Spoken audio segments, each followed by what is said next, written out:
જય માતાજી મિત્રો। તો અમારા ગામમાં ઘણો બધો વરસાદ છે, એટલે અમારા ગામમાં પૂર આવી ગયું હતું। વરસાદમાં 4-5 ઘર તણી ગયા હતા અને હું તણાતા તણાતા રહી ગયો। અમને રાજુભાઈ બચાવી લીધા છે। એટલે કોઈ વરસાદનો સારો કરતા નહીં અને કામે રહી ગયો ને કામે ના જતા ઘરે હોઈ રહ્યો। વરસાદનું ઘણું બધું પૂર આવે એટલે કોઈ વરસાદનો સારો બારો કરતા નહીં। હું રહી ગયો તણાતા તણાતા। અમારા ગામમાં 4-5 ઘર તણી ગયા છે। એટલે તમારા ગામમાં કેવો વરસાદ છે તો મને કોમેન્ટમાં કહેજો તમે, તો ખબર પડે કે અહીંયા ઓછો વરસાદ છે, આટલો વરસાદ છે। તો જય માતાજી, બચીને રહેજો વરસાદથી। પૂર આવવાનું હોય થોડાક ટાઈમમાં।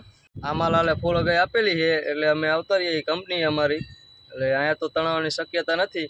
એટલે કોઈ ભૂલ ચૂકે ભૈસાબ કરીને વરસાદની હરી કોઈ કરતા નહીં, કોઈ સારો કરતા નહીં વરસાદનો। અને હવના ઘરે રહેજો અને જે કામે જતા હોય કામે ચડી જજો। દિવાળી વહી ગઈ, 2 તોરા વહી ગયું અને લાભ પાંચમ આવી ગઈ। હવે હવના કંપનીમાં ચડી જજો, નકે હપ્તા કોઈ નહીં ભરે, બરોબર।